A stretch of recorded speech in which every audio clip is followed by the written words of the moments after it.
देखिए आज शुरू करेंगे विद्युत धारा, ठीक है। ये चैप्टर 4 है विद्युत धारा फिजिक्स का। बहुत सिंपल टॉपिक है, थोड़ा सा ध्यान देना पड़ेगा, ठीक है, पेशेंस रखे पड़ेगा, कोई खास चीज़ है नहीं। देखिए विद्युत धारा कहते किसको हैं? विद्युत धारा, विद्युत धारा को इंग्लिश में क्या बोलते हैं? Electric current. विद्युत धारा किसको कहेंगे? आवेशों के सतत प्रवाह को क्या कहते हैं? विद्युत धारा कहते हैं। आवेशों के सतत प्रवाह को क्या कहते हैं? विद्युत धारा कहते हैं, ठीक है, याद रखिए। आवेशों के सतत प्रवाह को क्या कहते हैं?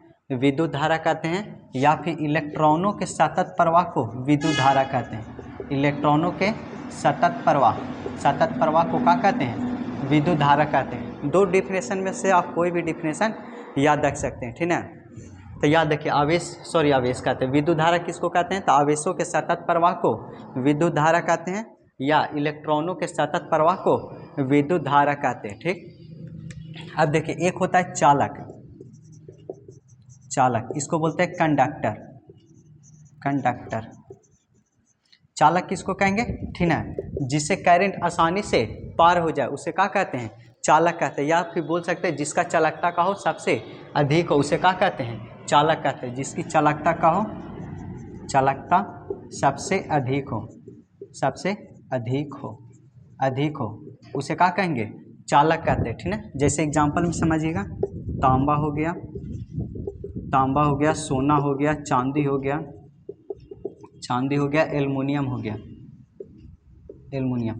ये सब में क्या होता है? करंट बहुत तेजी से पार होता है, ठीक है। तो जिसमें सबसे ज़्यादा करंट पार हो तेजी से उसे क्या कहेंगे? चालक। एक होता है अचालक, इसको बोलते हैं इंसुलेटर। अचालक किसको कहेंगे? जिसकी चालकता सबसे कम हो, जिसकी चालकता का हो सबसे कम हो उसे क्या कहेंगे? अचालक, ठीक है। तो वैसा पदार्थ जिसकी चालकता सबसे कम हो उसे क्या कहते हैं? अचालक कहते हैं। जैसे हो गया प्लास्टिक, रबर, नाइलॉन, ठीक है। पीवीसी क्या होता है? पॉलीविनाइल क्लोराइड, ठीक है। तो प्लास्टिक हो गया, रबर हो गया, नाइलॉन हो गया, पीवीसी हो गया। इस समय क्या होता है? करंट बहुत धीरे पार होता है, ठीक है, मतलब करंट पार नहीं होता है। जिसमें करंट तेजी से पार हो उसे चालक, जिसमें करंट ना पार हो उसे क्या कहते हैं? अचालक। जैसे रबर हो गया, प्लास्टिक हो गया, नाइलॉन हो गया, पीवीसी हो गया।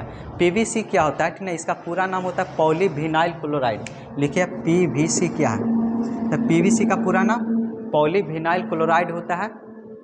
इसका उपयोग, ठीक है, इसका उपयोग बहुत से चीज़ में करते हैं। जैसे तार हो गया, तार के ऊपर वाला जो कवर होता है ना, जैसे मान लो कि तार है और तार के ऊपर जो प्लास्टिक का जो कवर चढ़ाया हुआ रहता है ना, वो पीवीसी का रहता है, समझें। और बिजली का टेप बनाने में पीवीसी का उपयोग करते हैं। इसके अलावे, ठीक है, सिंचाई जो करते हैं, खेती वाला जो पाइप है पटाने के लिए करते हैं, उस भी पीवीसी का बना होता है। और प्लम्बर वाला जितना भी पाइप होता है घर में जो नल जल वाला में यूज करते हैं, ठीक है, उस सब भी क्या होता है? पीवीसी का बना होता है।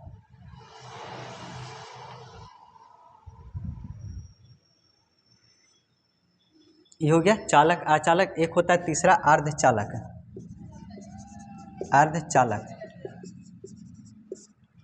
इसको बोलते हैं सेमीकंडक्टर। अर्धचालक किसको कहेंगे? जिसकी चालकता चालक और अचालक के बीच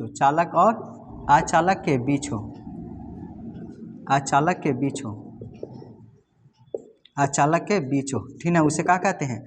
अर्धचालक कहते हैं, ठीक है। वैसा पदार्थ जिसकी चालकता चालक और अचालक के बीच हो उसे क्या कहते हैं? अर्धचालक कहते हैं, ठीक है। लिख लीजिएगा, वैसा पदार्थ जिसकी चालकता चालक और अचालक के बीच में हो उसे अर्धचालक कहते हैं। मतलब करंट न सबसे ज़्यादा पार होगा और न सबसे कम पार होगा, बीच में रहेगा, न सबसे ज़्यादा न सबसे कम, बीच में हो उसे क्या कहते हैं? अर्धचालक, ठीक है। अर्धचालक में याद रखिए, कार्बन हो गया, सिलिकॉन हो गया, जर्मेनियम हो गया, आर्सेनिक हो गया, बोरॉन हो गया, टेलेनियम हो गया, पोलोनियम हो गया, एंटीमनी हो गया, ठीक है। तो याद रखिए अर्धचालक किसको कहते हैं? जिसकी चालकता चालकता का हो चालक और अचालक के बीच में हो उसे अर्धचालक कहते हैं। जैसे carbon, silicon, germanium, arsenic, boron, tellurium, polonium, antimony, ये सब क्या होते हैं, चालक और अचालक के बीच में होता है, जिसे अर्धचालक कहते हैं। एक होता है अतिचालक,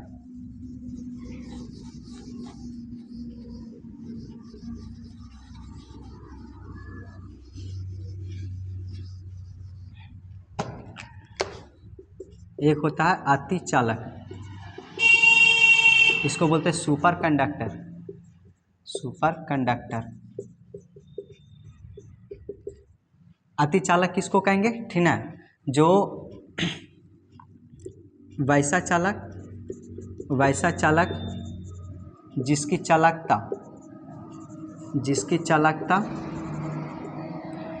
कम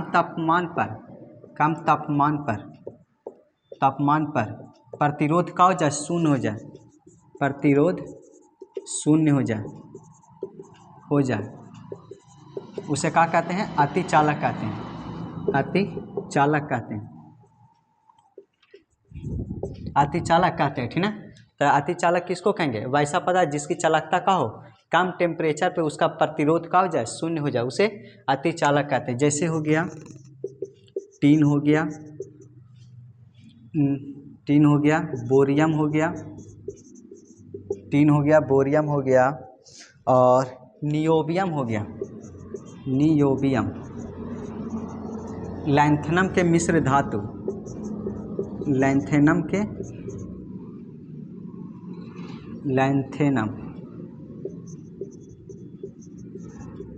मिश्र धातु, लैंथेनम ग्रुप के जितना भी मिश्र धातु है, सब कहा जाता है अतिचालक में आ जाता है। तो अतिचालक याद रखें, जिसकी चालकता का हो कम टेम्परेचर पे उसका प्रतिरोध का हो जाए, शून्य हो जाए, उसे क्या कहते हैं, अतिचालक कहते हैं, ठीक। एक याद रखिएगा, एक होता है आमीटर और एक होता है वोल्टमीटर। पहले समझिए आवेश होता क्या है, आवेश इंग्लिश में बोलते हैं चार्ज। आवेश क्या है, ठीक ना, आवेश क्या है, मूल कण का वह गुण है जिसके कारण विद्युत वाहक बल उत्पन्न हो, उसे क्या कहते हैं, आवेश कहते हैं, ठीक ना।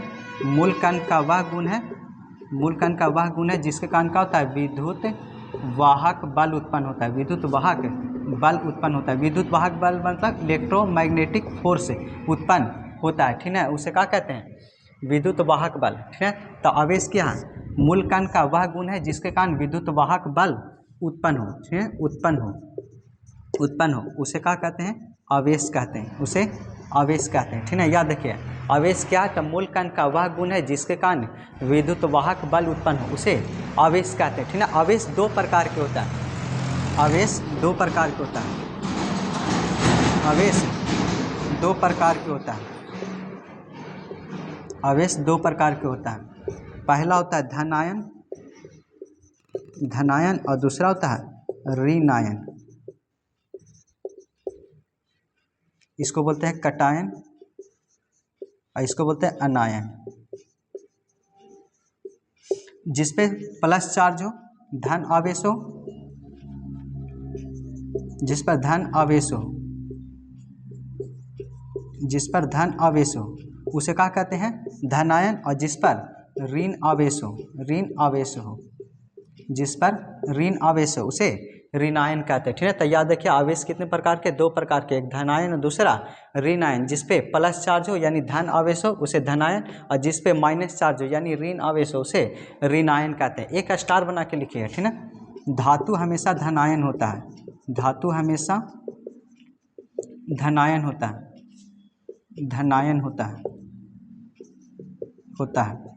और अधातु हमेशा क्या होता है, ऋणायन होता है, अधातु हमेशा ऋणायन होता है, ये नोट करके लिखिए। धातु हमेशा धनायन होता है और अधातु हमेशा क्या होता है, ऋणायन होता है।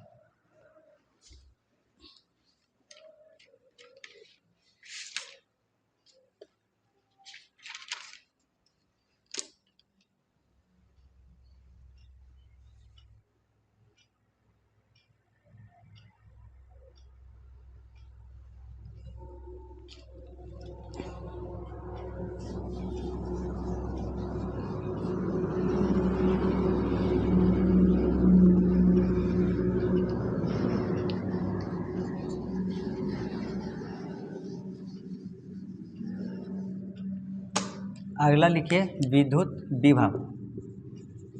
विद्युत विभव, इलेक्ट्रिक पोटेंशियल। इलेक्ट्रिक पोटेंशियल,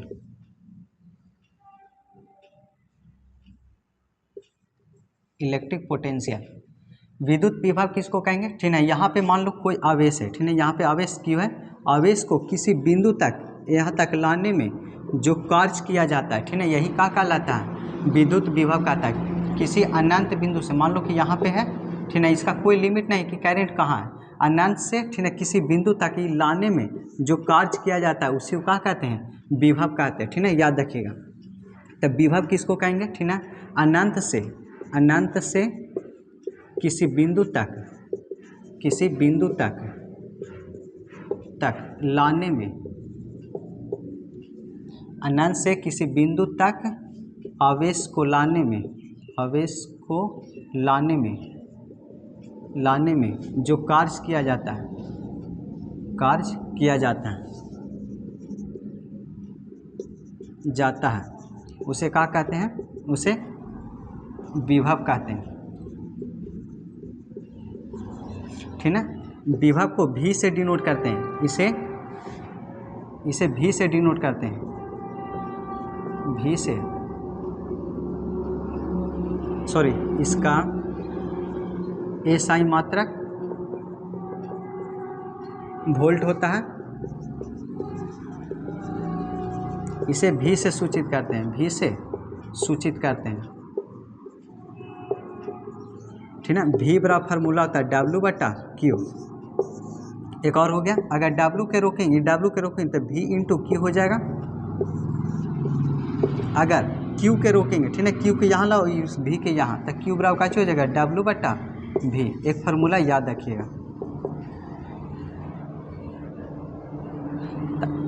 कोई भी, ठीक है, अनंत से किसी बिंदु तक, ठीक है, लाने में जो कार्य किया जाता है उसी को क्या कहते हैं? विभव कहते हैं। विभव का फार्मूला होता है V बराबर W/Q। W के रोकिएगा तो V इंटू Q हो जाएगा। अगर Q के रोकिएगा, ठीक है, तो Q यहाँ लाओ और V यहाँ, तो Q बराबर क्या होगा? W/V हो जाएगा। अच्छा, एक याद रखिए, आवेश का एसआई मात्रक कूलॉम होता है। आवेश का एसआई मात्रक कूलॉम होता है, कूलम्ब होता है। इसे Q से सूचित करते हैं,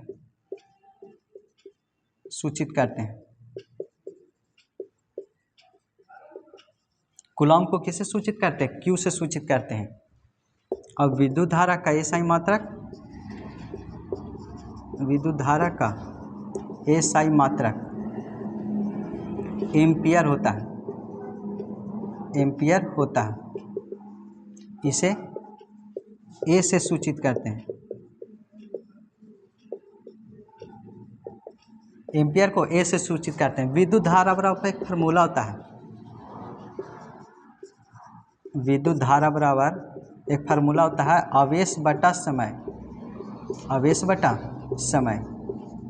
विद्युत धारा को I से सूचित करते हैं, आवेश को Q से सूचित करते हैं और समय को T से सूचित करते हैं। I बराबर क्या हो गया? Q/T। अगर Q के रोकिए तो गुना में यहाँ के भागा में I इंटू T हो जाएगा। इस तरीक़ा से लिखिए। तो आवेश का एसआई मात्रक कूलॉम होता है, इसे Q से सूचित करते हैं। और विद्युत धारा का एसआई मात्रक एम्पियर होता है, इसे A से सूचित करते हैं। और विद्युत धारा बराबर फार्मूला होता है आवेश बटा समय। विद्युत धारा को I से, आवेश को Q से, समय को T से। Q बराबर अगर रोकेंगे, Q को रोकेंगे तो I इंटू T हो जाएगा और I बराबर Q/T। उतारिए।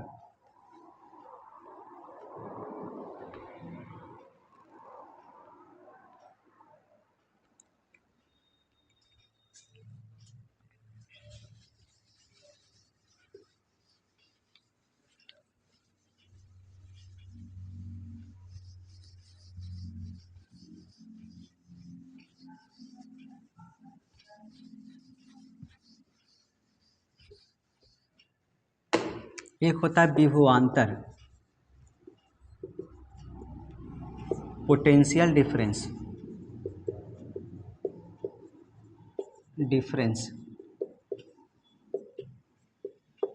विभवांतर किसको कहेंगे? ये दो गो बिंदु हैं और दो बिंदु के बीच विभव का जो अंतर होता है, वोल्टेज का जो अंतर होता है, इसी को क्या कहते हैं, विभव कहते हैं। यहाँ पे क्या होगा, वोल्टेज बढ़ जाएगा, कभी वोल्टेज घट जाएगा, कभी बढ़ जाएगा, कभी घट जाएगा, कभी बढ़ जाएगा, कभी घट जाएगा। तब ये बढ़ने और घटने की जो प्रोसेस है, ठीक ना, ये जो डिफरेंस दिखाई दे रहा है, इसी को क्या कहते हैं, विभवांतर कहते हैं, ठीक है। तो लिखिए विभवांतर किसको कहते हैं, दो बिंदुओं के बीच, दो बिंदुओं के बीच, बिंदुओं के बीच, दो बिंदुओं के बीच विभव के अंतर को, विभव के अंतर को विभवांतर कहते हैं। इसे, इसका एसआई मात्रक वोल्ट होता है, वोल्ट होता है।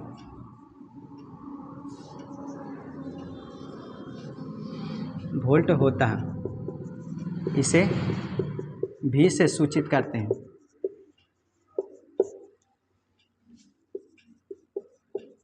इसे भी से सूचित करते हैं। याद रखिए विभवांतर किसको कहेंगे, दो बिंदुओं के बीच विभव का जो अंतर होता है उसे विभवांतर कहते हैं। इसका एसआई मात्रक वोल्ट होता है, इसे भी से सूचित करते हैं। स्टार बना के लिखिए, ठीक है। विभवांतर, विभवांतर और विभव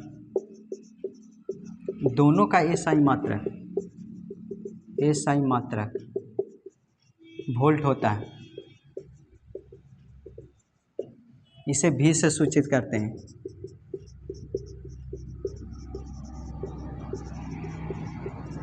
एक होता है प्रतिरोध, इसको बोलते हैं रेजिस्टेंस। प्रतिरोध किसको कहते हैं, प्रति के मतलब बार बार, और रोध के मतलब रोकना। जो करंट में जो बार बार रुकावट आता है उसी को क्या कहते हैं, प्रतिरोध कहते हैं। प्रतिरोध किसको कहेंगे, ये तार है, ठीक है, ये तार है, इसमें क्या किए, करंट पास किए, और करंट पास करने के बाद जो रुकावट होता है उसी को क्या कहते हैं, प्रतिरोध कहते हैं, ठीक है। कभी करंट पार होगा, कभी नहीं होगा, कभी पार होगा, कभी नहीं होगा, कभी होगा, कभी नहीं होगा, इसी को क्या कहते हैं, प्रतिरोध कहते हैं, ठीक है। तब प्रतिरोध किसको कहेंगे, जब किसी चालक तार में, तार मतलब करंट जिसमें पार करते हैं, तो जब किसी चालक तार में विद्युत धारा प्रवाह करते हैं तो किसी कारणवश क्या होता है, करंट पार नहीं होता है, उसी को क्या कहते हैं, प्रतिरोध कहते हैं। लिखना कैसे है, जब किसी चालक तार में विद्युत धारा प्रवाह किया जाता है तो किसी कारणवश क्या होता है,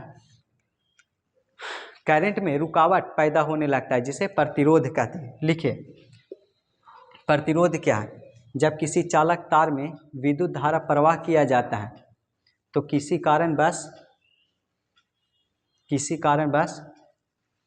करंट पार नहीं होता है, विद्युत धारा प्रवाह नहीं होता है, जिसे प्रतिरोध कहते हैं। एकदम सिंपल सा याद रखिए, कोई भी चालक तार है उसमें करंट प्रवाह करते हैं, किसी कारणवश वो करंट पास नहीं होता है, रुकावट पैदा होने लगता है, जिसे क्या कहते हैं, प्रतिरोध कहते हैं। एकदम सिंपल सा डिफिनेशन है, जब किसी चालक तार में विद्युत धारा प्रवाह किया जाता है तो किसी कारणवश विद्युत धारा प्रवाह नहीं होता, रुकावट पैदा होना शुरू हो जाता है, जिसे प्रतिरोध कहते हैं, प्रतिरोध कहते हैं। अगला लिखिएगा, एक होता है अमीटर। अमीटर, अमीटर किसको कहेंगे, जो विद्युत धारा को मापता हो, विद्युत धारा को मापता हो उसे अमीटर कहते हैं। एक हो गया वोल्ट मीटर, जो विभवांतर को मापता हो, जो विभवांतर के मापता हो उसे वोल्ट मीटर कहते हैं। एक होता है ओम मीटर, ओम मीटर, ओम मीटर जो प्रतिरोध को मापता हो, जो प्रतिरोध को मापता हो उसे ओम मीटर कहते हैं, ठीक है। एक होता है मल्टीमीटर, मल्टीमीटर, मल्टीमीटर किसको कहेंगे, जो धारा, धारा हो गया, प्रतिरोध हो गया और वोल्टेज यानी विभव, विभव तीनों को मापता हो, तीनों को मापता हो, मापता हो उसे क्या कहते हैं, मल्टीमीटर कहते हैं, ठीक है। प्रतिरोध तो याद रखिएगा, जिसमें करंट पास किया और करंट पास ना हो उसे क्या कहेंगे, प्रतिरोध कहते हैं। का सिंपल सा डिफिनेशन है, जब किसी चालक तार में विद्युत धारा प्रवाह किया जाता है, किसी कारणवश क्या होता है, विद्युत धारा में रुकावट होना शुरू हो जाता है, जिसे प्रतिरोध कहते हैं। अच्छा एक और लिखिएगा, प्रतिरोध का एसआई मात्रक, प्रतिरोध का SI मात्रक ओम होता है, ओम होता है, इसे ओम से सूचित करते हैं, सूचित करते हैं। प्रतिरोध बराबर फार्मूला होता है,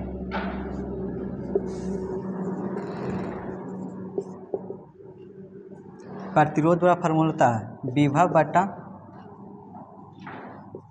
विभव बटा धारा।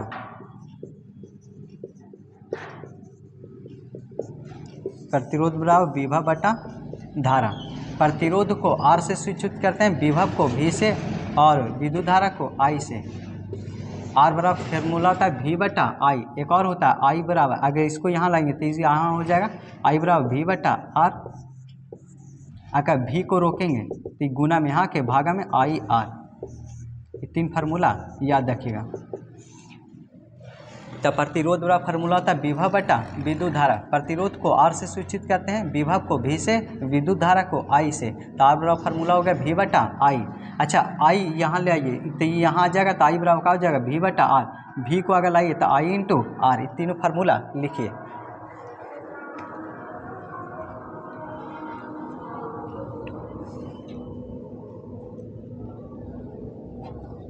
ये हो गया आमीटर। किसको कहेंगे? जो विद्युत धारा को मापता हो आमीटर, जो विभवांतर को मापता हो उसे वोल्ट मीटर, जो प्रतिरोध को मापता हो उसे ओम मीटर, जो धारा प्रतिरोध और विभव तीनों को मापता हो उसे क्या कहते हैं? मल्टीमीटर कहते हैं। एक होता है रेक्टिफायर।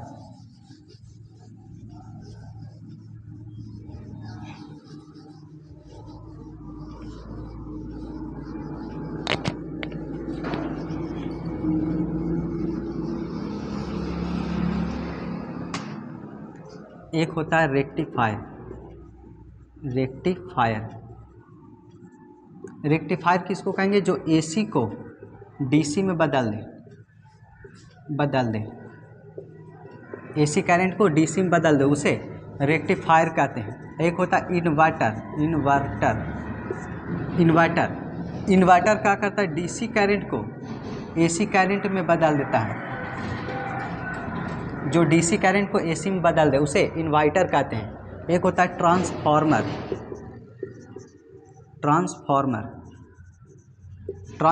के काम का है हाई वोल्टेज को लो वोल्टेज में बदलना, हाई वोल्टेज को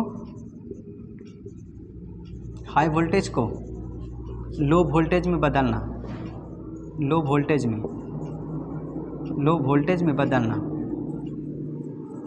में बदलना, हाई वोल्टेज को लो वोल्टेज में बदलना। अगला लिख के डैश दीजिए। ट्रांसफार्मर होता क्या है?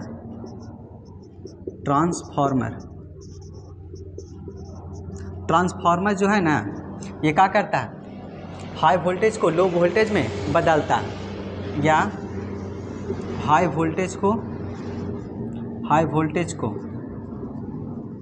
लिखिए, या हाई वोल्टेज को लो वोल्टेज में बदलता है, या विद्युत चुम्बकीय प्रेरण के सिद्धांत पे काम करता है, या विद्युत चुम्बकीय प्रेरण के सिद्धांत पे काम करता है। लिख लिया ना? ट्रांसफार्मर क्या है? तो या हाई वोल्टेज को लो वोल्टेज में बदलता है, या विद्युत चुम्बकीय प्रेरण के सिद्धांत पे काम करता है। अब देखिए, ट्रांसफार्मर 2 प्रकार के होता है। कितने प्रकार के? 2 प्रकार के। ट्रांसफार्मर 2 प्रकार के होता है। एक होता है स्टेप अप, एक होता है step down transformer.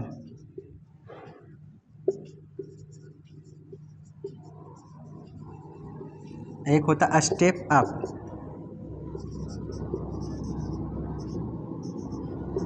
Transformer.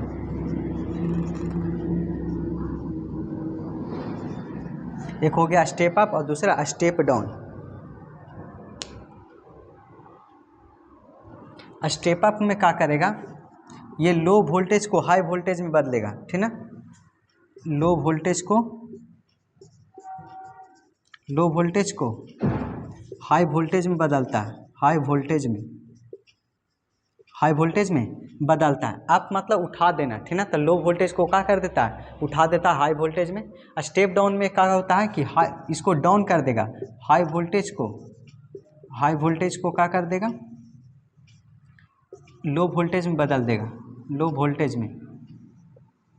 Voltage में बदल देता है, उसे स्टेप डाउन ट्रांसफार्मर कहते हैं। लिखिए। अच्छा, एक होता है प्रत्यावर्ती विद्युत धारा। विद्युत धारा दो प्रकार के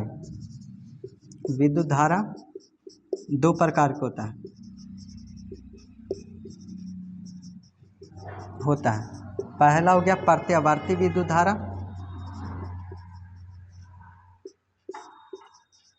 धारा और दूसरा हो गया दिष्ट विद्युत धारा।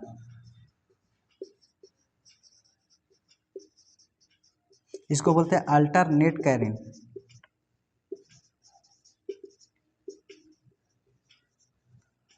और इसको बोलते हैं डायरेक्ट करंट।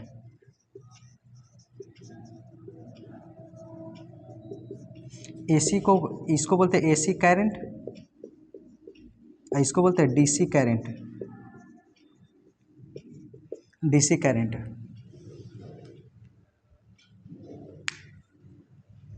तो याद रखिए, विद्युत धारा दो प्रकार के, प्रत्यावर्ती विद्युत धारा और दूसरा दिष्ट विद्युत धारा। प्रत्यावर्ती को अल्टरनेट करंट कहते हैं, इसे एसी करंट के नाम से जानते हैं, और दिष्ट विद्युत धारा को डायरेक्ट करंट, इसे डीसी करंट के नाम से जानते हैं। पहला लिख के डैश दीजिए।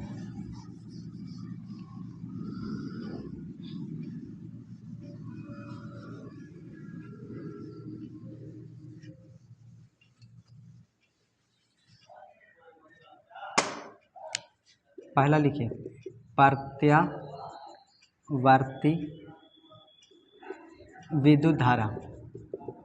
लिखिए वैसा विद्युत धारा जो समय के साथ अपनी दिशा बदलते रहती हो, उसे प्रत्यावर्ती विद्युत धारा कहते हैं। इसमें वोल्टेज का होगा, बढ़ेगा कभी घटेगा, बढ़ेगा कभी घटेगा, तो समय के साथ अपनी दिशा बदलते रहते, उसे प्रत्यावर्ती विद्युत धारा कहते हैं। इसी के कारण क्या होता है, इसमें वाइब्रेशन होता है, ठीक है ना। जैसे करंट जो होता है घर वाला, वो क्या होता है, एसी करंट होता है, उसको छुइए, ठीक ना, एकदम भनभनाहट की तरह मारे, काहे कि करंट उसमें बढ़ता है कभी घटता है, बढ़ता है घटता है, इसी कारण वाइब्रेशन आ जाता है, इसलिए छूते हैं तो क्या होता है, भनभनाहट की तरह मारता है करंट। तो प्रत्यावर्ती विद्युत धारा किसको कहेंगे, जो वैसा विद्युत धारा जो समय के साथ अपनी दिशा बदलते रहते, उसे प्रत्यावर्ती विद्युत धारा कहते हैं। इसका उपयोग घर के वायरिंग में करते हैं।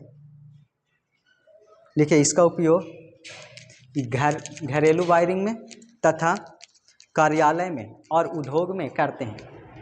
प्रत्यावर्ती विद्युत धारा का उपयोग घर में, कार्यालय में और उद्योगों में, उद्योग मतलब फैक्ट्री में करते हैं। अगला लिखिए डीसी करंट। दिष्ट विद्युत धारा। लिखें वैसा विद्युत धारा जो समय के साथ अपनी दिशा नहीं बदलती हो, ठीक है, उसे दिष्ट विद्युत धारा कहते हैं। वैसा विद्युत धारा जो समय के साथ अपनी दिशा नहीं बदलता हो, उसे दिष्ट विद्युत धारा कहते हैं। इसका उपयोग टॉर्च वाला बैटरी में करते हैं। बैटरी हो गया, टॉर्च हो गया, बैटरी हो गया, टॉर्च हो गया, बैटरी हो गया, और इलेक्ट्रिक वाहन में, विद्युत वाहन, और बताइए।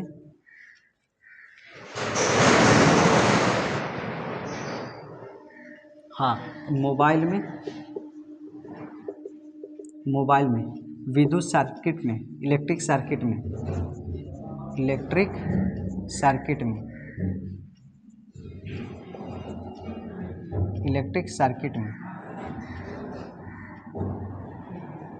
तो याद रखें, डीसी करंट का उपयोग कहाँ करते हैं, टॉर्च हो गया, बैटरी हो गया, विद्युत वाहन में, मतलब गाड़ी से, मतलब बैटरी से चलने वाला गाड़ी में, मोबाइल हो गया, इलेक्ट्रिक सर्किट में इसका उपयोग करते हैं। एक होता है ऊष्मीय प्रभाव,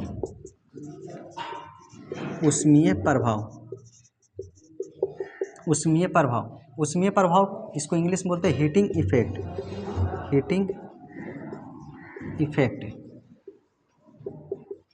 ऊष्मीय प्रभाव किसको कहेंगे? एक तार है, ठीक है, तार में क्या किए? करंट पार किए, ठीक है, और तार में जब करंट पास किए तो क्या होता है? कोई भी कारणवश क्या होता है? तार गर्म होना शुरू हो जाता है, इसी को क्या कहते हैं? ऊष्मीय प्रभाव। लिखिए ऊष्मीय प्रभाव लिख के डैश दीजिए। जब किसी चालक तार में विद्युत धारा प्रवाह किया जाता है, जब किसी चालक तार में विद्युत धारा प्रवाह किया जाता है तो किसी कारणवश तार गर्म होना शुरू हो जाता है, जिसे विद्युत धारा का ऊष्मीय प्रभाव कहते हैं। एकदम सिंपल है। जब किसी तार में करंट प्रवाह करते हैं तो कोई भी कारणवश क्या होता है? तार गर्म होना शुरू हो जाता है, जिसे ऊष्मीय प्रभाव कहते हैं। तो लिखिए, जब किसी चालक तार में विद्युत धारा प्रवाह किया जाता है तो किसी कारणवश तार गर्म होना शुरू हो जाता है, जिसे ऊष्मीय प्रभाव कहते हैं।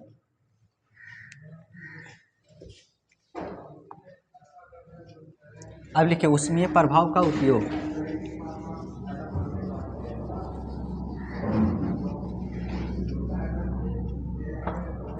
ऊष्मीय प्रभाव का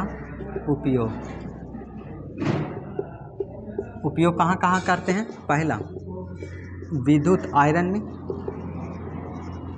विद्युत आयरन मतलब इलेक्ट्रिक आयरन में, विद्युत आयरन नहीं, विद्युत इस्त्री, इलेक्ट्रिक आयरन, हीटर में, हीटर में, दूसरा गीजर में, गीजर में, बल्ब में, विद्युत बल्ब,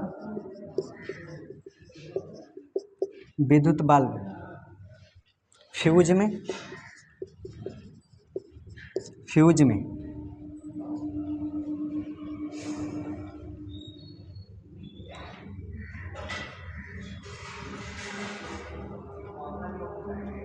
हो गया।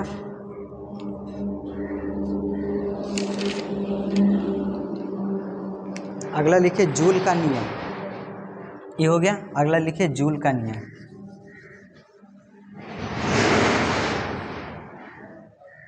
अच्छा, ऊष्मीय प्रभाव का फार्मूला होता है, हीटिंग इफेक्ट का फार्मूला होता है। लिखिए ऊष्मीय प्रभाव को, ऊष्मीय प्रभाव को H से सूचित करते हैं, ऊष्मीय प्रभाव का फार्मूला होता है, ठीक ना, I²R×T। ऊष्मीय प्रभाव का SI मात्रक जूल होता है। ऊष्मीय प्रभाव का SI मात्रक जूल होता है, इसे J से सूचित करते हैं। ऊष्मीय प्रभाव का SI मात्रक जूल होता है। अगला लिखिए जूल का नियम क्या है? जूल का नियम, जूल का नियम, जूल का नियम किसको कहेंगे? किसी चालक तार में प्रवाहित विद्युत धारा का वर्ग प्रतिरोध और समय, प्रतिरोध और समय के समानुपाती होता है, जिसे क्या कहते हैं? जूल का नियम कहते हैं। जूल का नियम किसको कहेंगे? किसी चालक तार में प्रवाहित विद्युत धारा के वर्ग, वर्ग मतलब स्क्वायर, प्रतिरोध और समय के समानुपाती होता है। समानुपाती मतलब इक्वल होता है, जिसे जूल का नियम कहते हैं, ठीक है। किसी चालक तार में प्रवाहित विद्युत धारा का वर्ग प्रतिरोध और समय के समानुपाती होता है, जिसे जूल का नियम कहते हैं। लिखिए जूल का नियम लिख के डैश दीजिए। जब किसी चालक तार में प्रवाहित विद्युत धारा के वर्ग, लिखिए जूल का नियम लिख के डैश दीजिए। जब किसी चालक तार में प्रवाहित विद्युत धारा, जब किसी चालक तार में प्रवाहित विद्युत धारा का वर्ग प्रतिरोध और समय, किसी चालक तार में प्रवाहित विद्युत धारा का वर्ग प्रतिरोध और समय के समानुपाती होता है। समानुपाती मतलब इक्वल होता है, जिसे जूल का नियम कहते हैं। ये फार्मूला उतार लीजिए। H बड़ा फार्मूला होता है I²R×T। किसी चालक तार में प्रवाहित विद्युत धारा का वर्ग प्रतिरोध और समय के समानुपाती होता है, जिसे जूल का नियम कहते हैं।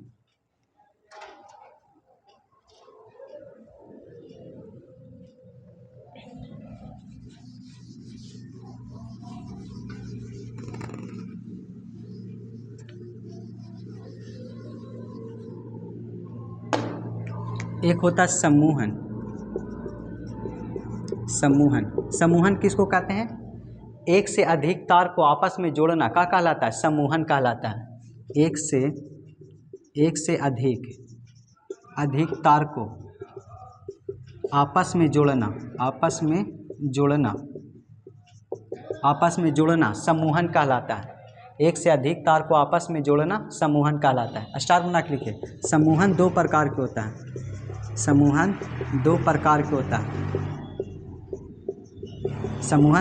के होता है।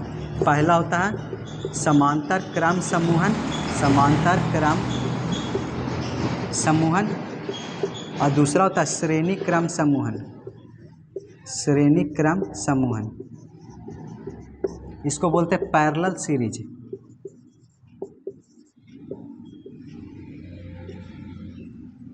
इसको बोलते हैं सीरीज।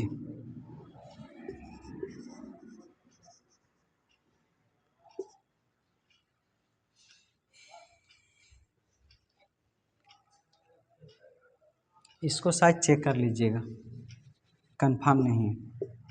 इसको बोलते हैं पैरेलल सीरीज। समांतर क्रम समूहन लिख के डैश दीजिए।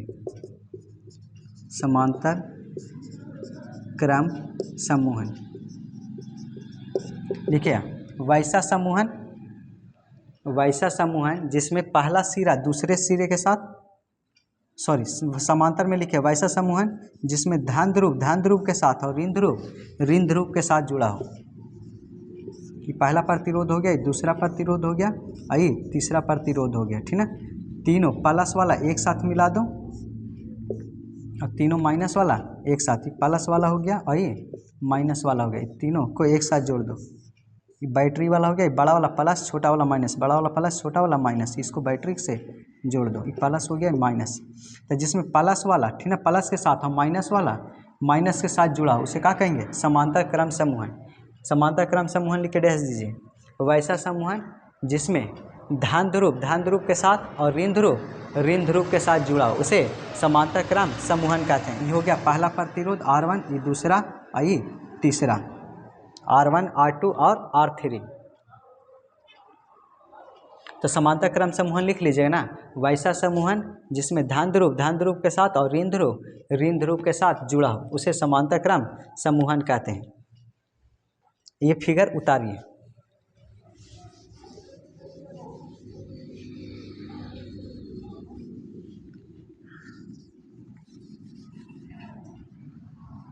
फिगर उतारिए। इसका फार्मूला होता है 1/r बराबर 1/r1 1/r2 और 1/r3।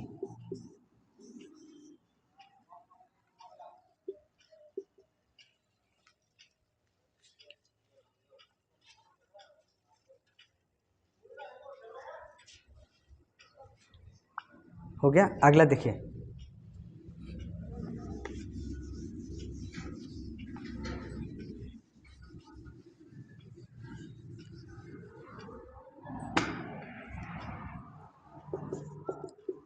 श्रेणी क्रम समूहन, ठीक ना। लिखिए वैसा समूहन जिसमें पहला सिरा दूसरे के सिरे के साथ, वैसा समूहन जिसमें पहला सिरा दूसरे सिरे के साथ और दूसरा सिरा तीसरे सिरे के साथ जुड़ा हो उसे क्या कहते हैं? श्रेणी क्रम समूहन। वैसा समूहन जिसमें पहला सिरा दूसरे सिरे के साथ और दूसरा सिरा तीसरे सिरे के साथ जुड़ा उसे श्रेणी क्रम समूहन कहते हैं। लिख लिए। लिखिए वैसा समूहन जिसमें पहला सिरा दूसरे सिरे के साथ और दूसरा सिरा तीसरे सिरे के साथ जुड़ा हो उसे क्या कहते हैं? श्रेणी क्रम समूहन कहते हैं। ये फिगर उतारिए। बड़ा वाला प्लस छोटा वाला माइनस, बड़ा वाला प्लस छोटा वाला माइनस, ये हो गया प्लस और ये माइनस, ये हो गया सेल बैटरी। इसका फार्मूला होता है R बराबर R1 R2 R3। जय को प्रतिरोध रहेगा तय तक जोड़ ले चल जाएंगे।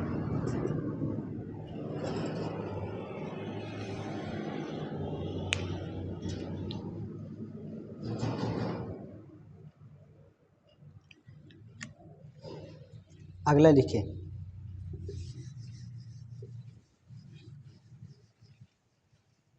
एक होता है विद्युत शक्ति,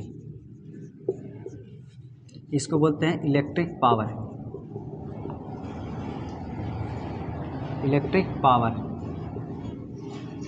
विद्युत शक्ति किसको कहेंगे?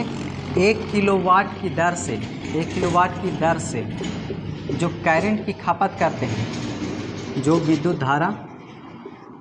धारा की खपत करते हैं, विद्युत धारा की खपत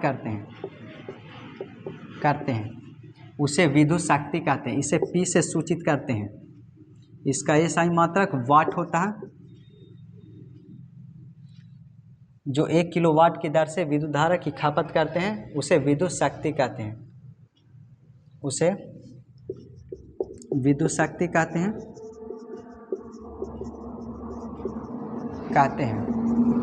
इसे P से सूचित करते हैं,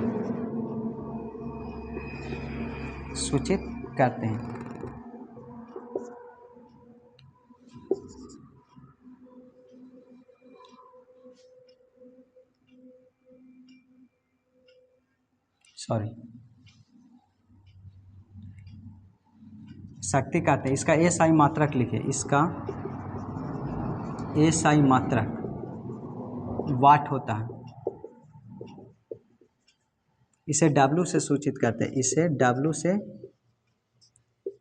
से सूचित करते हैं, W से सूचित करते हैं। सॉरी, थोड़ा सा गलती हो गया था, लिखिएगा, ठीक है। 1 किलोवाट की दर से जो विद्युत धारा की खपत करते हैं उसे विद्युत शक्ति कहते हैं। इसका SI मात्रक वाट होता है, इसे W से सूचित करते हैं। समझिए, विद्युत शक्ति बराबर फार्मूला होता है, विद्युत शक्ति बराबर फार्मूला होता है कार्य बटा समय। शक्ति को P से डिनोट करते हैं, कार्य को W से, समय को T से। P बराबर फार्मूला होता है W/T। W को अगर रोकिएगा, ठीक है, तो गुना में यहाँ के भागा में P × T। एक और फार्मूला होता है, P बराबर फार्मूला होता है V²/R। एक और फार्मूला होता है P बराबर I² × R।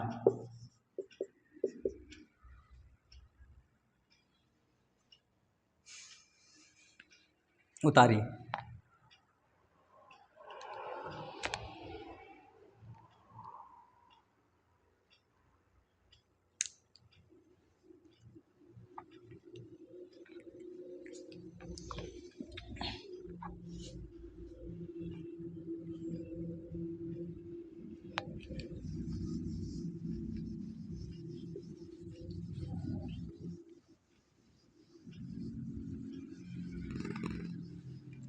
एक होता है BOT यूनिट, लिख के डैश दीजिए, BOT यूनिट लिखिए। इसका पूरा नाम बोर्ड ऑफ ट्रेड यूनिट होता है। इसका पूरा नाम बोर्ड ऑफ ट्रेड यूनिट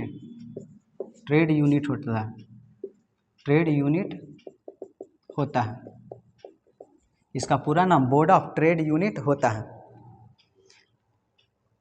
यह बिजली की खपत को मापता है, यह बिजली की खपत को मापता है, यह बिजली की खपत को मापता है।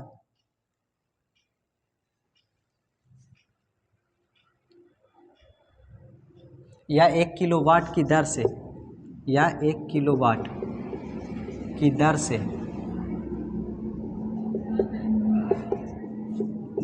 खपत को मापता है। ये क्या होता है? 1 किलोवाट की दर से खपत को मापता है। एक होता है अमीटर और एक होता है वोल्ट मीटर में अंतर लिखिए। अमीटर और वोल्ट मीटर में अंतर, वोल्ट मीटर में अंतर, अमीटर और वोल्ट मीटर में अंतर। एक तरफ लिखिए अमीटर और एक तरफ वोल्ट मीटर।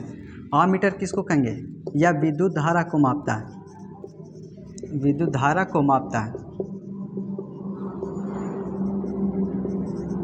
ये क्या करता है?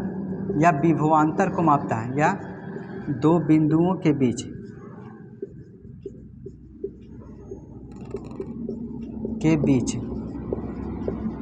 विभव को मापता है।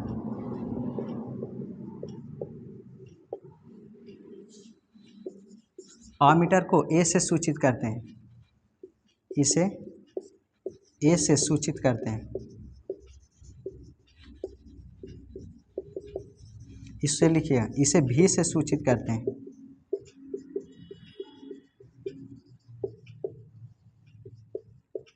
इसे भी से सूचित करते हैं। अब देखिए आमीटर को, ठीक है, श्रेणी क्रम में जोड़ा जाता है। आमीटर को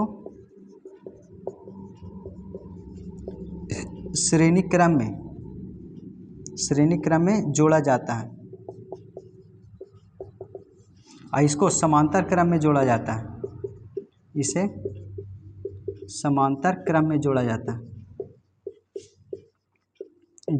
है, इसे समांतर क्रम में जोड़ा जाता है। आमीटर में लिखिए,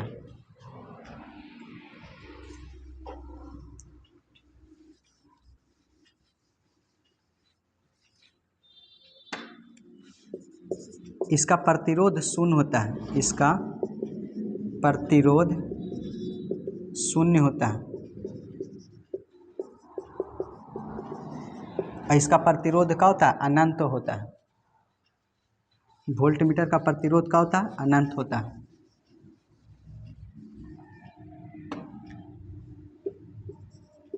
इसका प्रतिरोध अनंत होता है, इसका प्रतिरोध अनंत होता है।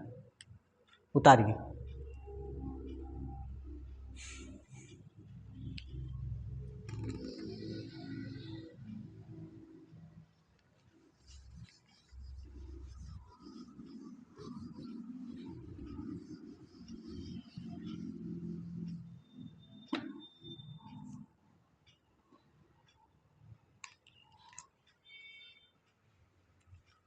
अगला लिखिए ओम का नियम, ओम का नियम, ओम्स लॉ।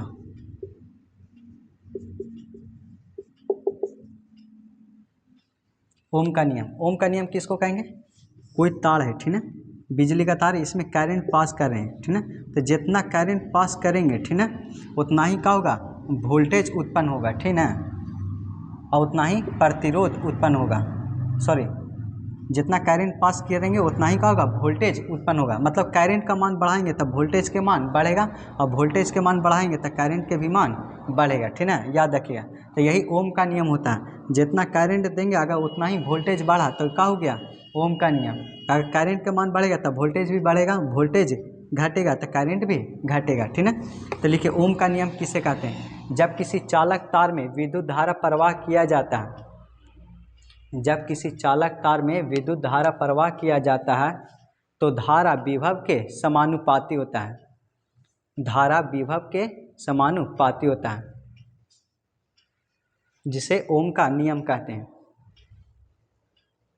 ओम का नियम लिख के रख दीजिए, जब किसी चालक तार में विद्युत धारा प्रवाह किया जाता है तो धारा विभव के समानुपाती होता है, जिसे ओम का नियम कहते हैं। अगला क्वेश्चन लिखिए, ओम के नियम को सत्यापन करें, ओम के नियम को सत्यापन करें, सत्यापन करें मतलब प्रूफ करना है, ठीक है, ओम के नियम को। तो पहले ओम का नियम लिख के डैश दीजिए, ओम का नियम,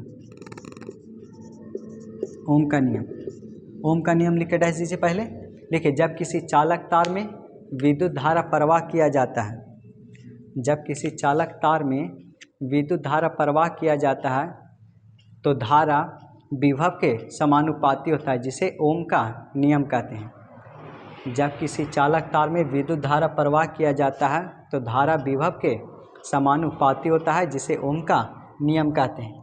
अब पैराग्राफ चेंज करके लिखिएगा। इसके प्रयोग के लिए देखिए,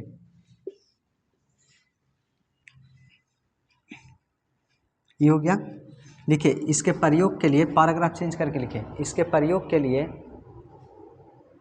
एक सरल ग्राफ खींचते हैं, इसके प्रयोग के लिए एक सरल ग्राफ खींचते हैं, इसके प्रयोग के लिए एक सरल ग्राफ खींचते हैं जिसमें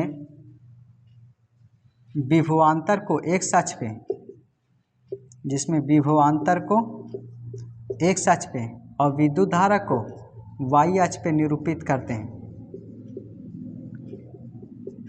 विभवांतर को x अक्ष पे और विद्युत धारा को y अक्ष पे निरूपित करते हैं।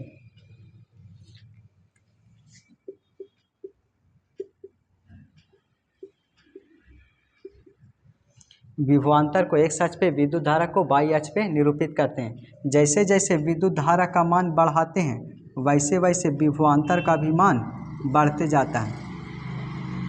जैसे जैसे विद्युत धारा का मान बढ़ाते हैं वैसे वैसे विभवांतर का भी मान बढ़ते जाता है।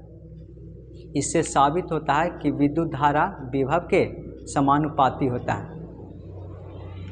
इससे साबित होता है कि विद्युत धारा विभवांतर के समानुपाती होता है। अब देखिए इस सरल ग्राफ खींच लिए, एगो x अक्ष हो गया, ये y अक्ष हो गया, ठीक है। इन्हें 1 2 3, इन्हें भी 1 2 3, 1 बढ़ाएं तो 1 बढ़ा, 2 बढ़ाएं 2 बढ़ा, 3 बढ़ाएं 3 बढ़ा। देखो इसका हुआ, जैसे जैसे बढ़ाएं वैसे वैसे का हो गया, बढ़ते चल गया, ठीक है।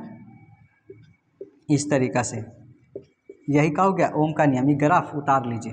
ग्राफ उतारना कैसे है, पहले इस तरीक़ा से, ये हो गया x अक्ष हो गया, ये का हो गया y अक्ष, ये हो गया 1, ये हो गया 2, ये हो गया 3, ये हो गया 1, ये हो गया 2, ये हो गया 3। 1 बढ़ाएं 1 बढ़ा, 2 बढ़ाएं 2 बढ़ा, 3 बढ़ाएं 3 बढ़ा।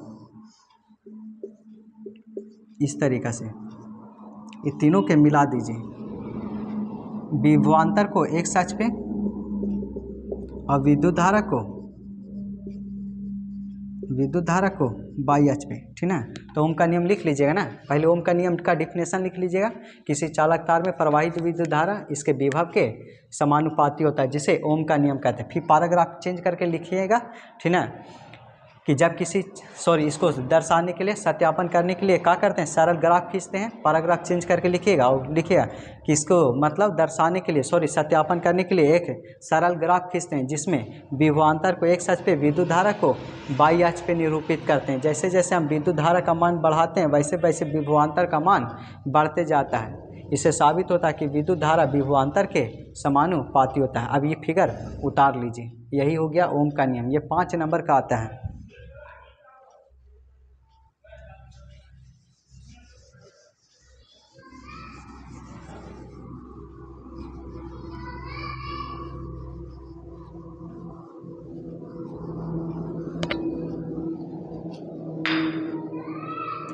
अब देखिए लिखिए, एक होता है मोटर। मोटर किसको कहेंगे, जो विद्युत ऊर्जा को किस में बदल दे, यांत्रिक ऊर्जा में, उसे क्या कहेंगे, मोटर कहते हैं। एक होता है जनरेटर, ये क्या करता है, यांत्रिक ऊर्जा को विद्युत ऊर्जा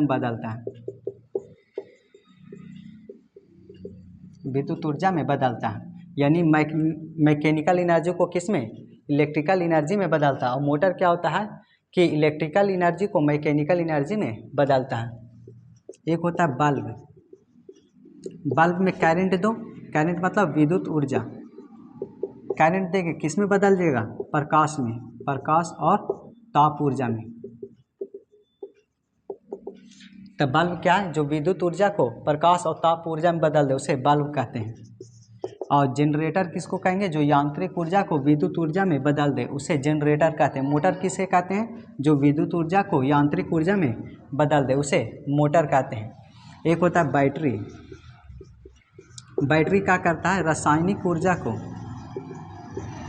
ऊर्जा को किस में बदल देता है, विद्युत ऊर्जा में। बैटरी रासायनिक ऊर्जा को विद्युत ऊर्जा में बदलता है। एक होता है सौर सेल, इस सौर ऊर्जा को विद्युत ऊर्जा में बदलता है, सौर ऊर्जा को विद्युत ऊर्जा में। एक होता है डायनेमो क्या करता है, यांत्रिक ऊर्जा को विद्युत ऊर्जा में बदलता है, यांत्रिक ऊर्जा को विद्युत ऊर्जा में। एक हो गया हीटर क्या करता है, विद्युत ऊर्जा को किस में बदल देता है, ऊष्मा ऊर्जा में। एक होता है विद्युत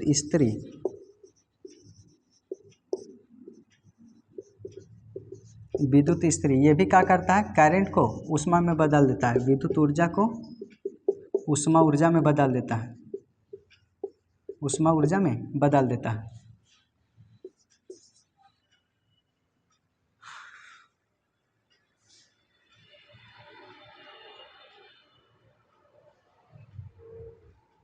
उतारिए।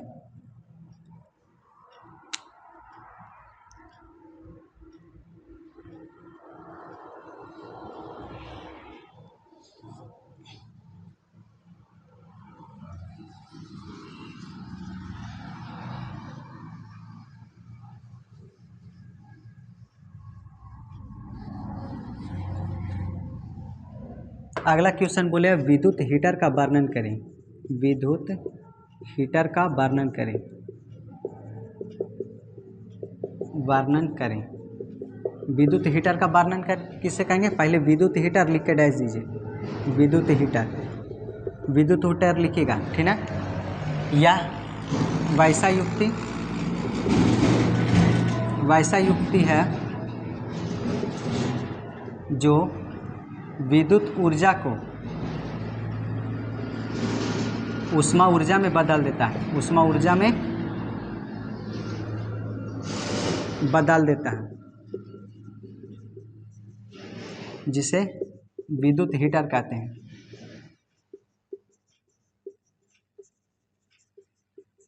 विद्युत हीटर कहते हैं। विद्युत हीटर लिख के दीजिएगा, वैसा युक्ति जो विद्युत ऊर्जा को ऊष्मा ऊर्जा में बदल देता है, इसे विद्युत हीटर कहते हैं। पैराग्राफ चेंज करके लिखिएगा, यहाँ से पीछे से लिखिए, इसके प्रयोग के लिए एक चीनी मिट्टी का प्लेट लेते हैं, इससे प्रयोग के लिए एक चीनी मिट्टी का प्लेट लेते हैं और उसमें नाइक्रोम की तार से सजा देते हैं। इसके प्रयोग के लिए एक चीनी मिट्टी का प्लेट लेते हैं और उसमें नाइक्रोम की तार से सजा देते हैं, और उसे नाइक्रोम की तार से सजा देते हैं। एक चीनी मिट्टी का प्लेट लेते हैं, उसे नाइक्रोम की तार से सजा देते हैं, नाइक्रोम की तार से सजा देते हैं और फिर उसे कुंडली से जोड़ देते हैं, फिर उसे कुंडली से जोड़ देते हैं। इसके प्रयोग के लिए एक चीनी मिट्टी का प्लेट लेते हैं, उसके बाद नाइक्रोम की तार से सजा देते हैं, सजा देने के बाद इसे कुंडली से जोड़ देते हैं और इसे दो तार निकालते हैं, एक गर्म तार और दूसरा ठंड तार, एक गर्म तार और दूसरा ठंडा तार। जब इसमें विद्युत धारा प्रवाह करते हैं तो नाइक्रोम की तार गर्म होना शुरू हो जाता है और ऊष्मा उत्पन्न करता है। इसका उपयोग खाना बनाने, पानी गर्म करने में करते हैं। तो लिख लीजिएगा, इसके प्रयोग के लिए एक चीनी मिट्टी का, पहले इसका डिफिनेशन लिख लेना है, ठीक ना। वैसा युक्ति जो विद्युत ऊर्जा को ऊष्मा ऊर्जा में बदल दे, जिससे विद्युत हीटर कहते हैं। आप पैराग्राफ चेंज करके लिखिएगा, इसके प्रयोग के लिए एक चीनी मिट्टी का प्लेट लेते हैं, प्लेट लेने के बाद इसमें नाइक्रोम की तार से सजा देते हैं, सजाने के बाद इसे कुंडली से जोड़ देते हैं, जोड़ने के बाद इसे दो तार निकाल लेते हैं, गर्म तार दूसरा ठंडा तार निकाल लेते हैं और इसमें जब विद्युत धारा प्रवाह करते हैं, ठीक है, तो नाइक्रोम की तार गर्म होना शुरू हो जाता है और ऊष्मा उत्पन्न करता है। इसका उपयोग खाना बनाने और पानी गर्म करने में करते हैं। अब ये फिगर उतार लीजिए, ये 5 नंबर की आता है वो, ये फिगर उतार लीजिए, इसको कलर कर दीजिएगा। कैसे बनाइएगा, इस तरीक़ा से देखिए,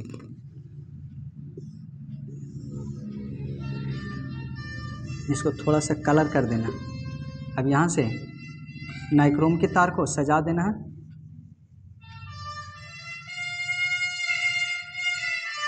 यहाँ से कुंडली में जोड़ देना है, एक गर्म तार और दूसरा ठंडा तार,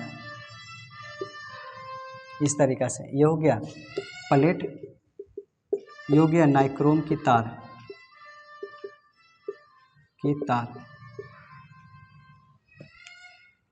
फिगर उतारी।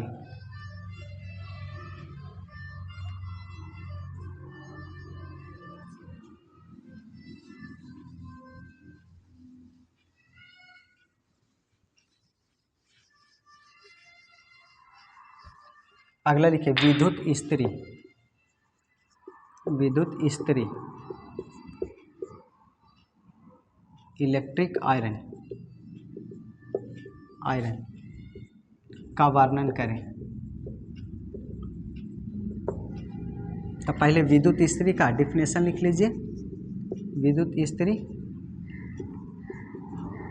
विद्युत इस्त्री का डिफिनेशन लिखिए। वैसा युक्ति है जो विद्युत ऊर्जा को ताप ऊर्जा में बदल देता है। ताप ऊर्जा में बदल देता है जिसे विद्युत इस्त्री कहते हैं।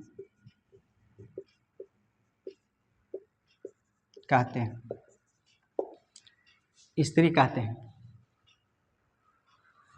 पैराग्राफ चेंज करके लिखे, यहाँ तक लिख लीजिएगा। वैसा युक्ति है जो विद्युत ऊर्जा को ताप ऊर्जा में बदल दे जिसे विद्युत इस्त्री कहते हैं। अब यहाँ से पैराग्राफ चेंज करके लिखिए पीछे से, ठीक है। इसके प्रयोग के लिए एक लोहे का प्लेट लेते हैं। इसके प्रयोग के लिए एक लोहे का प्लेट लेते हैं। और इसमें आभरक की परत से क्या कर देते हैं, सजा देते हैं। आभरक या नाइक्रोम की परत से सजा देते हैं। इसके प्रयोग के लिए एक लोहे का प्लेट लेते हैं।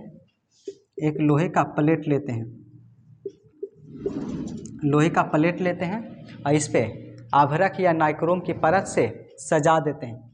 सजाने के बाद आभरक या नाइक्रोम की परत से सजाने के बाद इसे कुंडली से जोड़ देते हैं। सजाने के बाद इसे कुंडली से जोड़ देते हैं। इसे दो तार निकालते हैं, गर्म तार और दूसरा ठंड तार। और फिर इसे लोहे के प्लेट से ढक देते हैं। और जब इसमें विद्युत धारा प्रवाह करते हैं तो नाइक्रोम या आभरक की परत का होता है, गर्म होना शुरू हो जाता है और लोहे की प्लेट को गर्म कर देता है। इसका उपयोग कपड़ा प्रेस करने में करते हैं। तो लिख लीजिएगा पहले डिफिनेशन। वैसा युक्ति है जो विद्युत ऊर्जा को ताप ऊर्जा में बदल दे उसे विद्युत इस्त्री कहते हैं। और पैराग्राफ चेंज करके लिखिए, ठीक है। इसके प्रयोग के लिए एक लोहे का प्लेट लेते हैं। उसके बाद क्या करते हैं, आभरक की परत को सजा देते हैं। इसमें आभरक की परत को क्या कर देते हैं, आभरक या नाइक्रोम की परत सजा देते हैं। फिर इसे कुंडली से जोड़ देते हैं। एक गर्म तार और दूसरा ठंड तार निकालते हैं कुंडली से। और फिर इसको लोहे के प्लेट से क्या कर देते हैं, ढक देते हैं। और ढकने के बाद इसमें क्या करते हैं, करंट प्रवाह करते हैं। जब करंट प्रवाह करते हैं तो ये क्या होता है, आभरक और नाइक्रोम की परत गर्म होना शुरू हो जाता है और लोहे की प्लेट को गर्म करता है। इसका उपयोग कपड़ा प्रेस करने में करते हैं। हो गया। अब ये फिगर उतार लीजिए। फिगर कैसे उतारना है, इस तरीक़े से।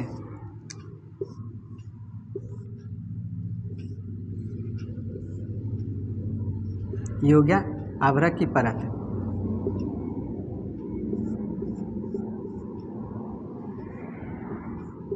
आभरक की परत, इसको कुंडली से जोड़ दो। एगो गर्म तार निकाल लो, एगो ठंडा तार, और इसको फिर एगो लोहे के प्लेट से ढक दो। इसको कलर कर देना अपने से। ये हो गया आभरक या नाइक्रोम का परत। ये हो गया कुंडली। ये हो गया प्लेट, लोहे का प्लेट। फिगर उतारिए।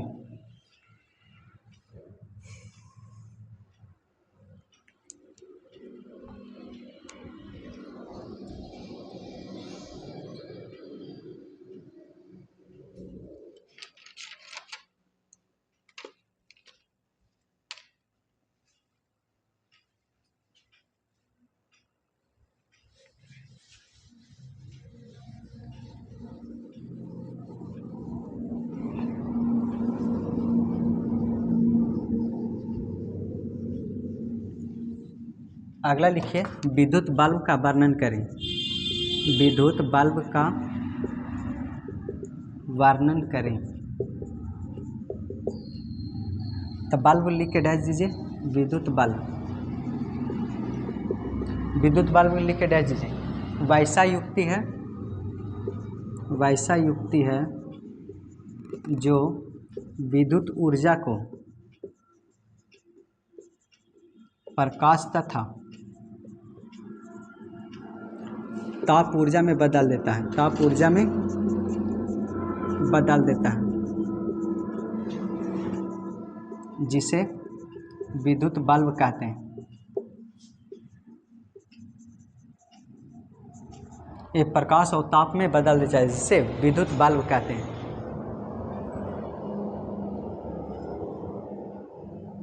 पैराग्राफ चेंज करके लिखिएगा।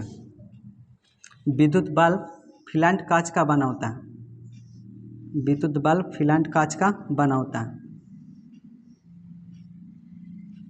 विद्युत बल्ब फिलामेंट कांच का बना होता है। इसमें एक फिलामेंट होता है, विद्युत बल्ब हो गया, ये फिलामेंट कांच का बना होता है, फिलामेंट कांच का बना होता है, विद्युत बल्ब फिलामेंट कांच का बना होता है। इसमें एक कुंडली होता है, सॉरी, जिसमें एक टंगस्टन होता है, सॉरी, विद्युत बल्ब फिलामेंट कांच का बना होता है, लिखें, विद्युत बल्ब फिलामेंट कांच का बना होता है। इसमें एक फिलामेंट होता है, इसमें एक फिलामेंट होता है, इसमें एक फिलामेंट होता है जो टंगस्टन का बना होता है, इसमें एक फिलामेंट होता है जो टंगस्टन का बना होता है। यह कुंडली से जुड़ा होता है, यह कुंडली से जुड़ा होता है, कुंडली से जुड़ा होता है, यह कुंडली से जुड़ा होता है। इसमें निष्क्रिय गैस आर्गन भर दिया जाता है, इसमें निष्क्रिय गैस आर्गन भर दिया जाता है, ताकि फिलामेंट गर्म होके गले नहीं, ताकि फिलामेंट गर्म होके गले नहीं। जब कुंडली से विद्युत धारा प्रवाह करते हैं तो ये फिलामेंट गर्म होना शुरू हो जाता है और प्रकाश तथा ताप उत्पन्न करता है, प्रकाश तथा ताप उत्पन्न करता है। इसका उपयोग घर में रोशनी के रूप में करते हैं, घर में रोशनी के रूप में करते हैं। तो लिख लीजिएगा, विद्युत बल्ब लिख के डाल दीजिए, वैसा युक्ति जो विद्युत ऊर्जा को प्रकाश तथा ताप ऊर्जा में बदल देता है, जिसे विद्युत बल्ब कहते हैं। इतना लिखने के बाद पैराग्राफ चेंज करके लिखना है कि विद्युत बल्ब जो होता है ये फिलामेंट कांच का बना होता है, इसमें एक फिलामेंट होता है जो टंगस्टन का बना होता है। अब ये टंगस्टन जो होता है ये कुंडली से जुड़ा हुआ होता है, और इसमें एक निष्क्रिय गैस आर्गन भर दिया जाता है ताकि फिलामेंट का हो गर्म होके गले नहीं। अब ये फिगर उतारिए।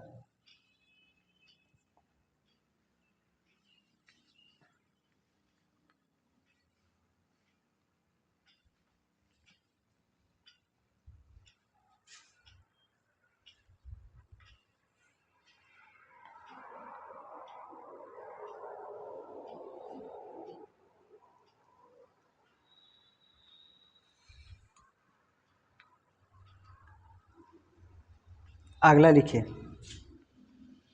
समांतर क्रम समूहन और श्रेणी क्रम समूहन में अंतर।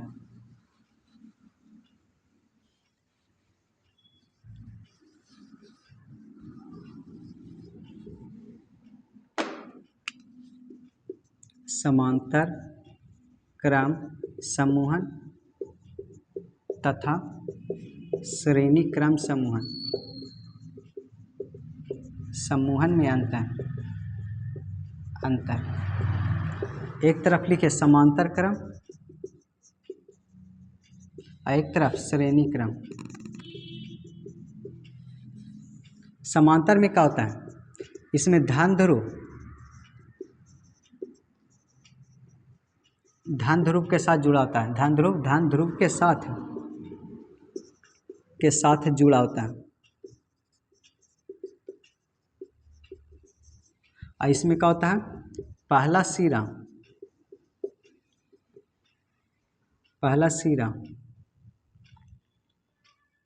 दूसरे सिरे के साथ,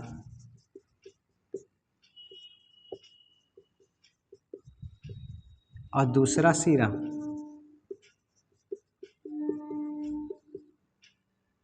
तीसरे सिरे के साथ जुड़ा होता है, के साथ जुड़ा होता है।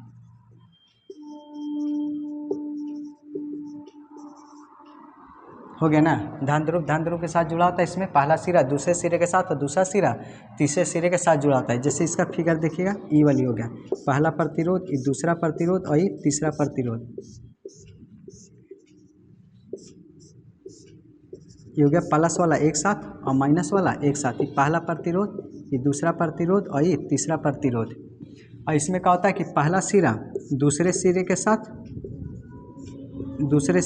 और दूसरा सिरा तीसरे सिरे के साथ जुड़ा होता है।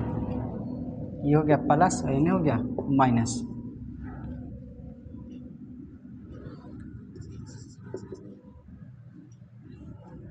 इसका उपयोग घर में करते हैं, इसका उपयोग घरेलू वायरिंग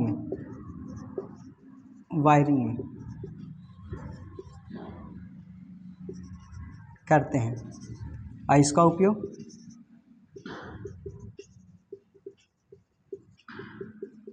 बिजली के सर्किट में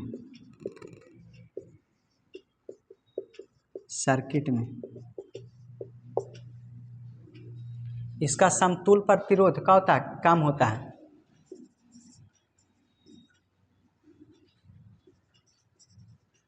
इसका समतुल प्रतिरोध मूल प्रतिरोध से कम होता है,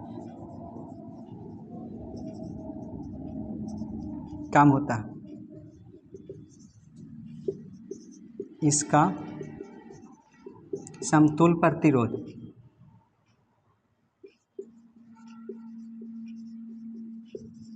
मूल प्रतिरोध से अधिक होता है,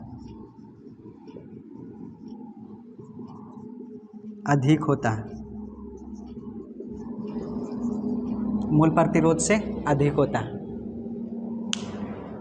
फार्मूला लिखिए, इतना फार्मूला कहते हैं, इतना उतारिए।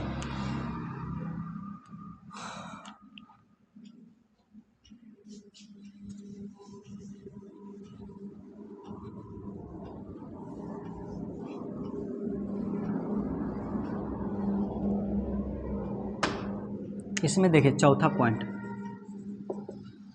इसका फार्मूला होता है 1/r बराबर R1 R2 1/R3।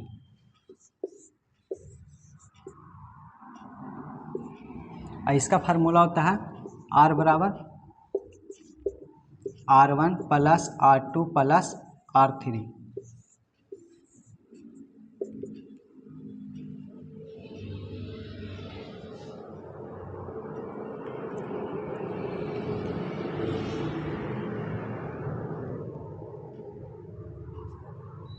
हो गया, आगे देखिए।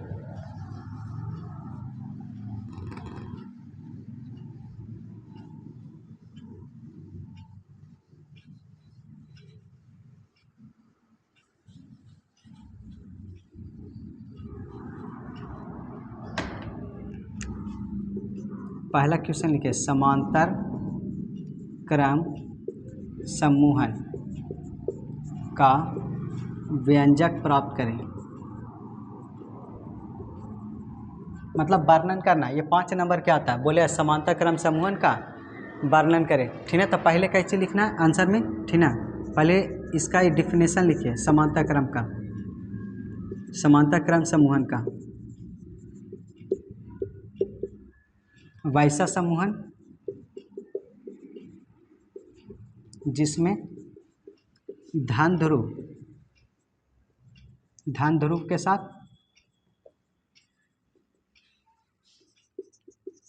तथा ऋण ध्रुव के साथ जुड़ा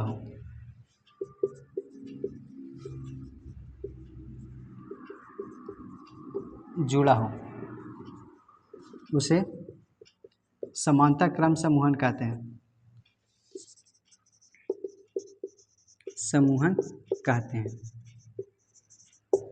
अब देखिए इसका फिगर बनाना है इस तरीक़ा से। ये पहला प्रतिरोध, ये दूसरा प्रतिरोध और ये तीसरा प्रतिरोध, R1 R2 R3। प्लस वाला प्लस के साथ और माइनस वाला माइनस के साथ, ठीक। इस तरीक़ा से बड़ा वाला प्लस छोटा वाला माइनस, बड़ा वाला प्लस छोटा वाला माइनस। प्लस वही माइनस। अब देखिए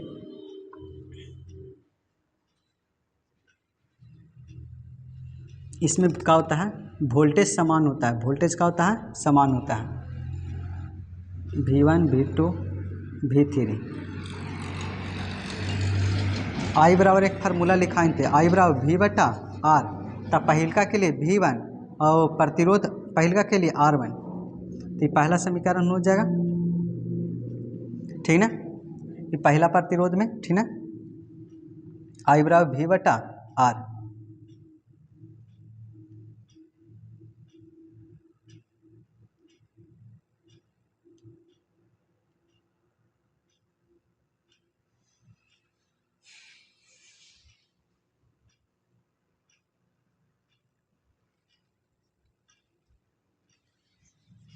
यहाँ तक उतारी पहले।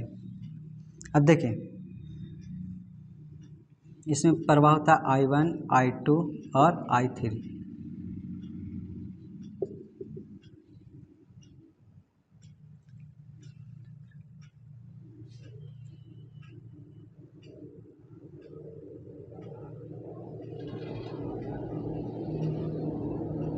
देखें पहल का चलेंगे, आई बराबर का होता है, इसमें V1 होता है, V सब में वोल्टेज समान होता है। तो I1 चलेंगे तो आई बराबर का होता है V बटा आर होता है ना।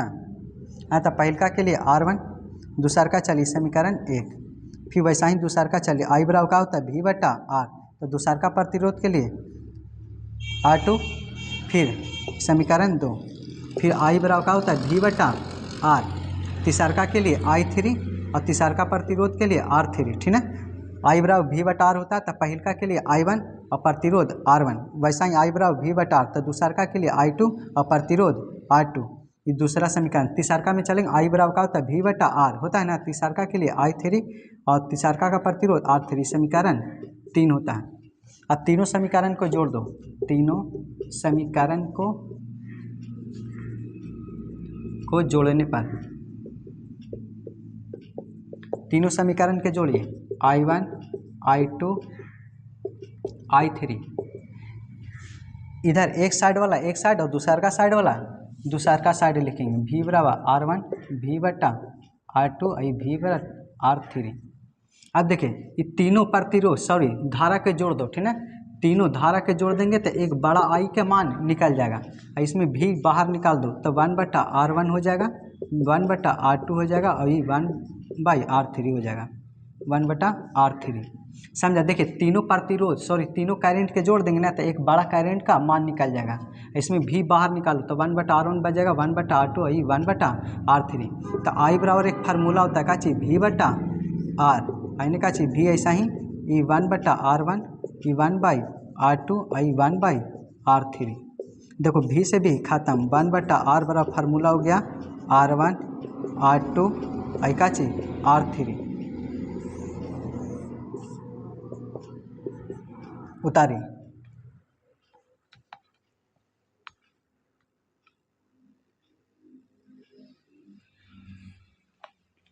सीधा सीधी याद रखें, तीनों करंट के जोड़ देंगे छोटकन करंट के तो एक बड़ा करंट का मान निकल जाए, इसमें V कॉमन ले लें तो R1 R2 और R3 बच गया।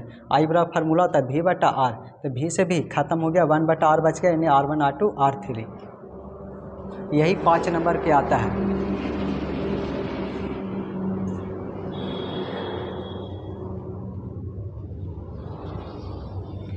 उतारी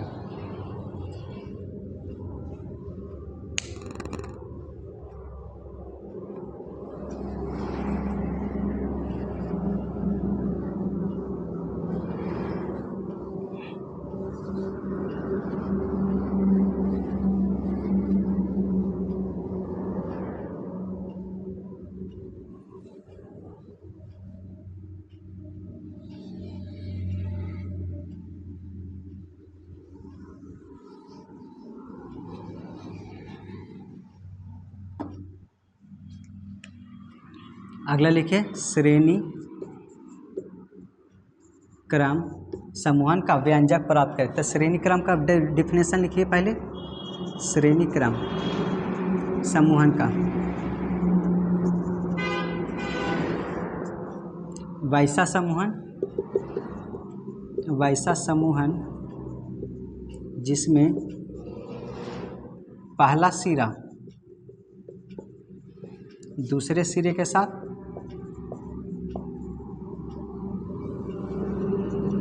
तथा दूसरा सिरा तीसरे सिरे के साथ जुड़ा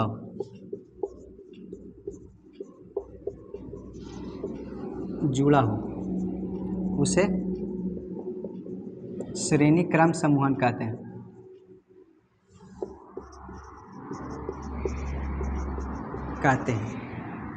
जैसे ये पहला सिरा दूसरे सिरे के साथ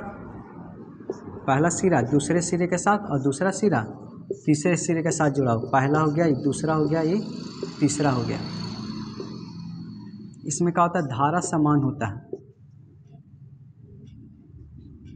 इसमें धारा का होता है, समान होता है, धारा सबके समान होगा। वोल्टेज अलग होता है, V1 V2 ये V3। जोड़ दो, बड़ा वाला प्लस छोटा वाला माइनस, बड़ा वाला प्लस छोटा वाला माइनस, ये प्लस हो गया, ये माइनस। तो एक फार्मूला चलिए, I बराबर का होता है V/R। तब पहिलका के लिए V1 और पहिलका के लिए प्रतिरोध R1, ठीक है। तो V1 बराबर का हो जाएगा IR1, ये समीकरण 1। V1 निकालेंगे तो IR1 हो जाएगा ना। वैसा ही I बराबर का होता है V/R। तो दूसरका के लिए V2 और दूसरका का प्रतिरोध R2। तो V2 निकाल दीजिए, V2 निकालिए तो V2 बराबर का हो जाएगा IR2, ये समीकरण 2। वैसा ही I बराबर का होता है V/R। तीसरका के लिए V3 और तीसरका का प्रतिरोध R3। तो V3 बराबर का हो जाएगा IR3, V3 बराबर IR3, समीकरण 3। तीनों समीकरण के जोड़िए, तीनों समीकरण को जोड़ने पर तो पहले का एने वाला एक तरफ जोड़ेंगे, ठीक ना। V1 V2 आई का हो जाएगा V3, तीनों समीकरण V1 V2 V3 एक साइड, और उधर IR1 IR2 और का चाहिए IR3, तीनों एक तरफ। तीनों छोटकन वोल्टेज को जोड़ देंगे तो एक बड़ा V का मान निकल जाएगा, और इसमें I कॉमन है तो I निकालो, ये हो जाएगा R1 R2 और I का चाहिए R3। अच्छा, एक फार्मूला होता है V बराबर का होता है IR, V इक्वल टू का होता है IR, और ये ज्यों के त्यों R1 R2 और R3। I से I खत्म, R बराबर का हो जाएगा R1 R2 और R3। ये हो गया प्रूफ। देखिए, तीनों वोल्टेज को छोटकन के जोड़ देंगे ना तो एक बड़ा वोल्टेज का मान निकल जाएगा। आई ज्यों के त्यों खाली आई निकालनी है बाहर, और V बराबर एक फार्मूला था IR, ज्यों के त्यों I से I खत्म, R से बच गया। और पूरा फार्मूला लिख लीजिए। ये चैप्टर पूरी तरह से कंप्लीट हो गया, ठीक है ना बाबू। आप कोशिश करिए, ठीक है ना, नोट्स बनाने का प्रॉपर तरीके से, ठीक है ना। इसमें आप कोई भी चीज़, ठीक है, छोड़े नहीं है। अच्छा, एक चीज़ और लिख लीजिए, ठीक है ना, स्टार बना के